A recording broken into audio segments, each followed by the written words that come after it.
নমস্কার সবাইকে। প্রথমেই ভিডিওটা শুরু করছি আমি আমার বাড়ির পরিস্থিতি দিয়ে। আমার বাড়িতে এই যে জলটা ঢুকেছে, এটা হচ্ছে রাস্তার জমা জলটাই ঢুকে গেছে। রাস্তার ড্রেনের একদম পরিস্থিতি ভালো নয়, তো সেই জলটাই পুরো আমার বাড়ির ভিতর ঢুকে গেছে। এই ভিডিওটা শুধুমাত্র হাওড়াবাসীর জন্য এবং 9 নম্বর ওয়ার্ডে যারা থাকে তাদের সবার জন্য।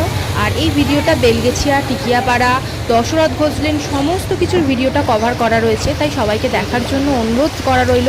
এবং আরও আমি বলবো যে এই যারা দশরথ ঘোষলেনে থাকো এবং হাওড়া মধ্যে থাকো, যারা এই জলের সমস্যায় ভুগছো, তারা প্লিজ এই ভিডিওটা একটু শেয়ার করো, যাতে একটু আমাদের সুরাহা হয়। প্রত্যেক দিনের প্রতিনিয়ত জল জমলেই স্কুল কামায়, অফিস কামায়, যাদের দূরে অফিস তাদের মানে যাতায়াতের প্রবলেম। আর সব থেকে বড়ো কথা হচ্ছে যে রাস্তার মধ্যে যে জলটা জমে রয়েছে না, তার নিচে রাস্তার প্রচুর গাড্ডা রয়েছে, যেটা মানুষ বুঝতে পারছে না। অনেক মানুষের গাড়ি উল্টে যাচ্ছে, দুর্ঘটনা ঘটে যাচ্ছে, যেটা কেউ বুঝতে পারছে না।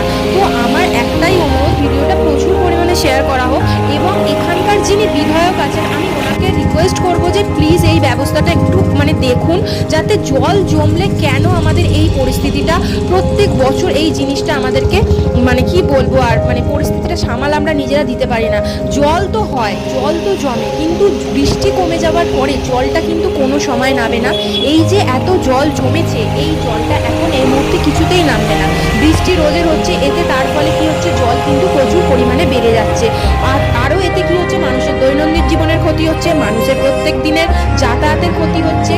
জলটা একবার দেখে ভাবতে পারছো কি পরিমাণে একটা জল একটা বাইকের হাফ হয়ে যাচ্ছে, কি পরিমাণে। তার কি এখানে যতদিন জল জমে থাকবে আমরা রাস্তাঘাটে বেরোবো না, বাচ্চা স্কুল যাবে না, কেউ অফিস কাচারি যাবে না, তাহলে এগুলো কেউ কিছু করবে না। প্রত্যেক বছর এই জিনিসটা আমাদেরকে সাফার করতে হয়। জল জমলে জল সাথে সাথে নামবে না, জল তো জমে থাকবে, আস্তে আস্তে জলটা পয়জন হয়, বাচ্চাদের ক্ষতি, আমাদের বড় মানুষদের ক্ষতি, তার সাথে সাথে কিন্তু বিপদ দুর্ঘটনা লেগেই রয়েছে। তাই আমার আবার বলছি, ভিডিওটা কিন্তু আমার দশরথ ঘোষলেন, বামুনগাছি, তার সাথে বেলগেছিয়া, টিকিয়াপাড়া সব কিছু কভার করা রয়েছে। তোমরা প্লিজ শেয়ার করো।